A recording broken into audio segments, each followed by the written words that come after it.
Welcome to the Insta Gamers Network, and today we're going to talk to you about our favorite worker placement games, or the ones that are a little different and unique. So, sit back, relax, and watch the show.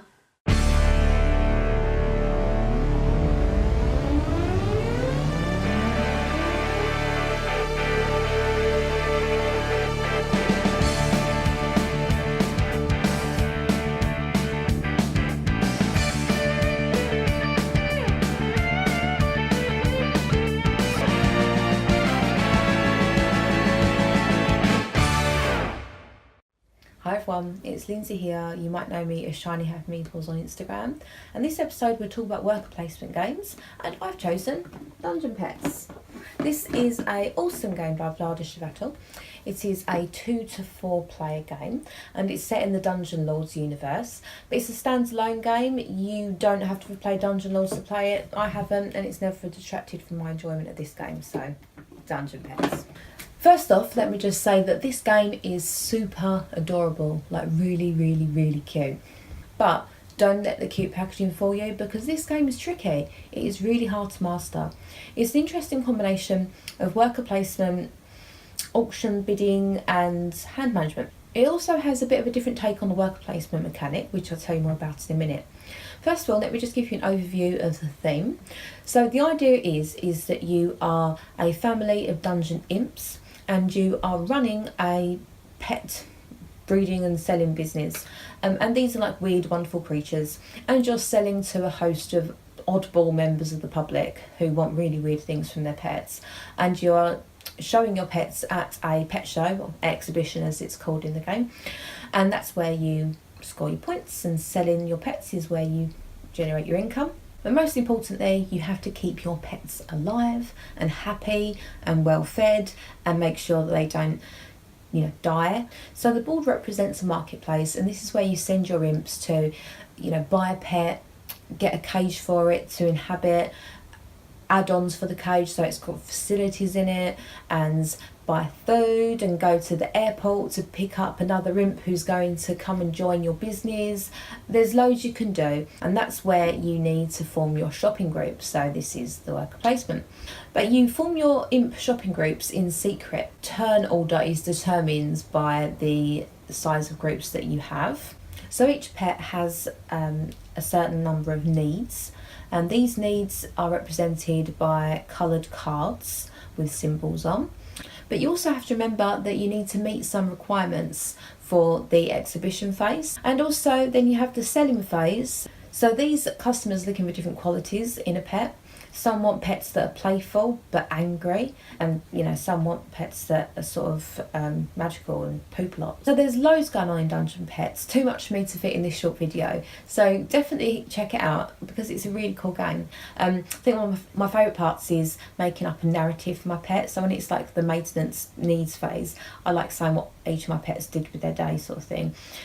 You don't have to do that, obviously, that's just something I like doing. The worst thing about this game is that when the pets in the marketplace aren't bought, they go to the farm, and then food appears on the board. Really? Not in my world, Lada, no. Apart from that, it's absolutely lovely. Great worker placement game, very different, lots going on. And that's me done for today. Thank you very much for watching. I'll see you next time. Bye.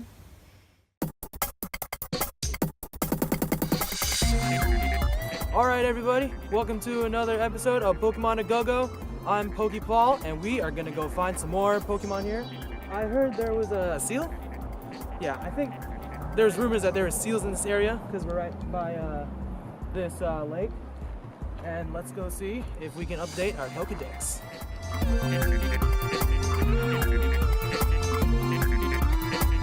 Oh, wait. Who is it? Oh, it's a Diglett. Diglett. Alright, Diglett, come on, Diglett. One shake. Two. Got Diglett. You see any seals on your map, Alexis? No, nothing. Oh, that's weird. Oh, what's that? What's that? Oh my god, dude, what's that? Oh my god, it's them! They're here! Oh my god! Help! Wait, what's going on? Help! Oh my God! What the hell is that? It's What's going on? the light! Help! Help! Help! Help! Help!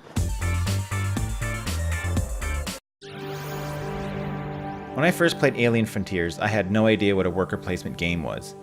But maybe that's why I liked it so much. It felt so satisfying rolling dice, figuring out where they could be placed, moving bits around the board, and strategizing and planning future moves to maximize gains. Wait, did I say rolling dice in a worker placement video? Well, yes. Alien Frontiers isn't your regular worker placement game. It's sometimes referred to as a dice placement game. Instead of using normal worker tokens, or spaceships in this case, you roll dice to determine what kind of workers you have and where you can place them on the board, gaining you resources and granting you special powers. That's right, the numbers you roll dictate where you can place your ships. So there's a fair bit of luck involved. Don't despair, the luck aspect isn't that limiting, and you have cards and special power tiles that help mitigate this a little. There's even a little area control to help flesh out the gameplay a little more. The game has great, clean art design, and this awesome 70s space age theme. The colors are perfectly and thematically muted, and the planet on the main board is really fun to look at. Great choice of fonts, and an awesome finish to the box and the board make me want to rub my face all over this thing. The components come in these awesome individually colored tuck boxes, so each player gets everything they need to set up in one tiny package. The dice have a good weight to them, and their colors are nice and bright and easy to tell apart, as long as you're not colorblind like my cousin Paul. But I'm not going to lie, I wanted to swap out the dice for the cool as ice looking ones in Quantum. The rest of the components are pretty cool as well. There are tiny rockets for score markers, nice wooden tokens for the resources, which have this awesome kind of satiny finish to their paint. And in the edition I have, the colonies are these cool tiny plastic dome thingies. It's a really brilliant little title and sits firmly in my top 10 favorite games. And even though nowadays I have had a crazy love affair with viticulture, Alien Frontiers is still one of my favorite worker placement games. If you're into the retro space age theme, or you're just looking for a good time, give Alien Frontiers a try.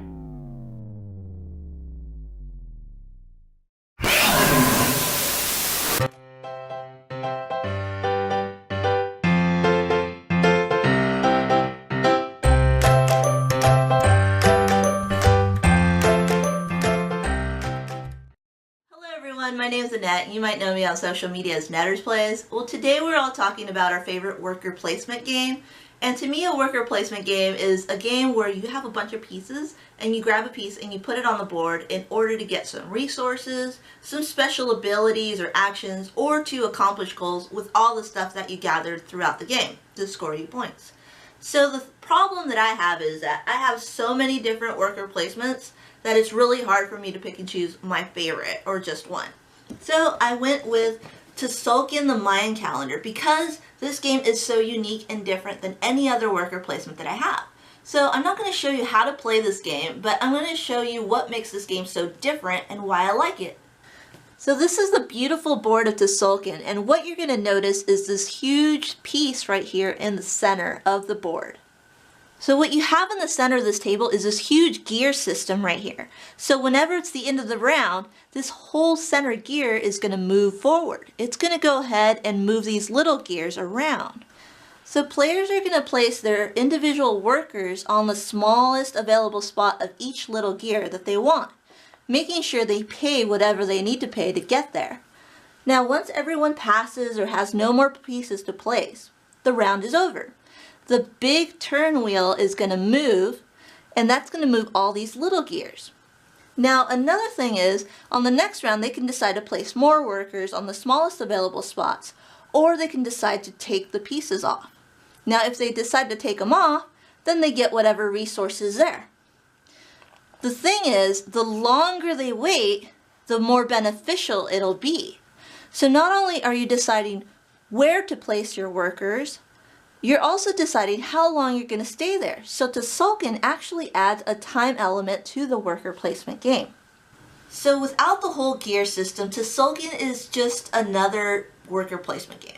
But because of all the moving pieces and all those gears, it adds that extra element which makes it so unique, and it makes it attractive, and it works. The cool thing about this game is that players are deciding not only where to put their pieces, but they're also deciding when to take them off. because the longer they wait, the more benefits they can get. However, you have to time things right, because the longer you wait, then your opponents can decide to just take off their pieces and just go ahead and accomplish more stuff than you while you're just sitting there. So that's what I really enjoy about Tzolk'in. It's just that whole timing element and just timing things right in this game. So if you ever get a chance, you should try Tzolk'in, the Mayan calendar. G'day guys, charmbo.gamer here, and this time on the Insta Games Network we'll be looking at our favourite worker placement games, and the game I've chosen to show you today is Archon, Glory and Machination. Here's a copy of the rulebook. It's very short, it all makes sense, and you'll be playing the game in no time. Okay, and here is a copy of the game, all set up and ready to go. And as you can see, the art on the board is absolutely amazing. The card art is really nice as well. Okay, so the game has all the usual spots you'd expect to find in a worker placement game, but it also has some really cool extra elements to it as well. So let's just go over a few of those now. You can place your work at the repository to grab some resources. The resources change from round to round. And you can buy and sell at the marketplace. You can head over to the treasury for some coin, pick up some recruits in the barracks, and you go down to the Builders Guild to build some buildings for some really cool in-game abilities. The palace offers favours which give you extra areas to move into, and the cool thing is they rotate and change from round to round. The game has 3 seasons, and each season consists of 3 rounds. The season ends with a barbarian attack. During each season, players have the ability or chance to provide elite soldiers at the city gates. At the end of each season, the barbarians attack, and players who have not contributed to the guarding of the city gates will be penalised by losing resources. But it's the guild hall where this game truly shines. You see, each player's meeple is also represented by a card in your hand. At the start of the game we all start with basic courtiers, so every time you play a meeple on the board you also have to play a card which represents that worker from your hand. During your turn you may choose to place a worker at the guild hall, and you can have access to one of 4 guilds, and you can choose which guild you want and move your marker up one. You'll get victory points and also some resources, but more importantly you can choose a specialised worker as represented on these cards from the guild you chose. In this case I get to choose a cleric. Each specialist from the guild will give your workers special abilities which you can then use during your turn. So you can remove a basic card from your hand and you can replace it with a more specialised card which will allow you to do extra things. Having the guild hall really adds a deck building quality or element to the game, which is something I haven't seen in a worker placement before, and the card art is just beautiful. So that's Archon. It adds a really interesting twist to the worker placement mechanic. Check it out, I think it's awesome. I'm Charmbo Gamer, see you on Instagram. Hello everyone, and welcome to another episode with To Die For Games. I'm Mandy, the board gaming pinup girl. I'm Tracy, the gaming maven. I'm Stefan, the games teacher. So today we're looking at one of our favorite worker placement games. So we've decided to choose Viticulture Essential Edition. I love this game, so let's talk a little bit more about who made it. So people that made this game: Jamie Stagmeyer, Alan Stone, and Morten Monrad Pedersen. This game plays 1 to 6 players in about 45 to 90 minutes. I think that's about right. And age count, I think it's what was it? 13 and up. Yeah, so I actually had a 7-year-old play this game. Oh my gosh, they were fantastic. So about this game, I was very excited to actually play this at Gen Con and teach it. So I'm hoping that I did a good job because they all loved it. But the whole point is you want to make your vineyard the most successful. You do this by choosing spaces which allows you to plant, to grow, from there to create wines. And you want to continue to do that in order to get residual payments so you can get money in the game, because money is a doozy in this game. I'm sorry. So what do you guys think about this game? It's still on my top number 1. It has not been knocked off of number 1, and I don't know if it will anytime soon. So I don't know if that says it all, but Yeah.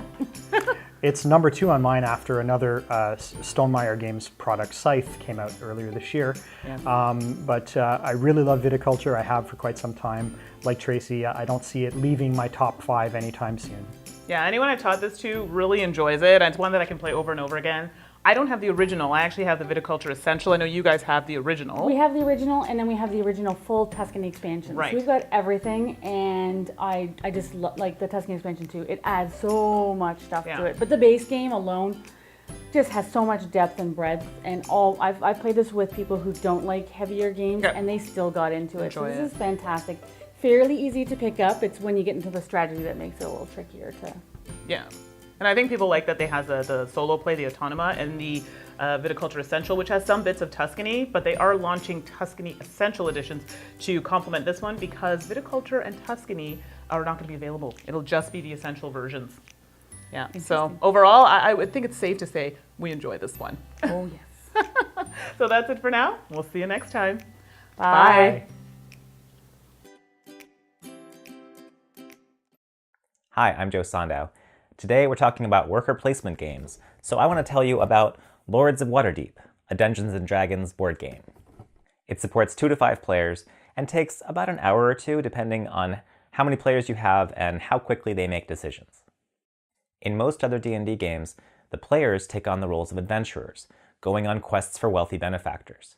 But who are these powerful people behind the scenes, sending fighters and wizards into danger? In Lords of Waterdeep, the players take on the roles of the powerful lords of the 5 political factions in the city of Waterdeep, sending agents out to recruit adventurers in order to complete quests. The adventurers are merely a resource to be collected and used up, represented by wooden cubes, white clerics, orange fighters, black rogues, and purple wizards. In addition to the adventurer cubes, there are also cardboard coins with little holes in them, which are also necessary for completing certain quests as well as for building new buildings in the city of Waterdeep.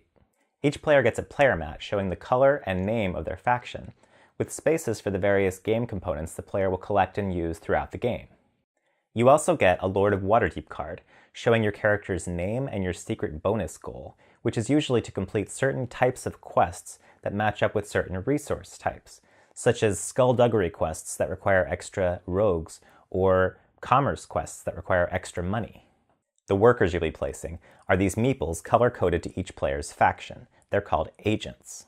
Each turn, you'll send agents into different parts of the city to recruit specific kinds of adventurers, to earn money, to build new buildings, to find new quests you want to complete for more points, and to manipulate other factions through the use of intrigue cards. Whenever you complete a quest, you spend the necessary adventurers and coins, and you gain a reward, which always includes some amount of victory points. After 8 turns, whoever has the most victory points wins the game. Starting on the 5th turn, every player gets an additional agent to place each turn. By this time, players have probably constructed a number of new buildings that agents can visit to gain resources. A lot of the strategy comes from choosing which locations your agents should occupy and when. If you wait to take a juicy opportunity, there's a good chance someone else will beat you to it. But no matter what you do, there will always be something you need to do that another player's agent has blocked. That is part of the point of worker placement games. There's just never enough room to go around. So that's Lords of Waterdeep in a nutshell. I hope you enjoyed this rundown. Thanks for watching. Well, thank you so much for watching, and I hope you really enjoyed the show. Now, what is your favorite worker placement game? Let us know in the comments below, and also make sure you subscribe and like us. You can follow us all on Instagram, and all our handles are down below in the description. So, we'll see you next time. Thanks for watching. Bye!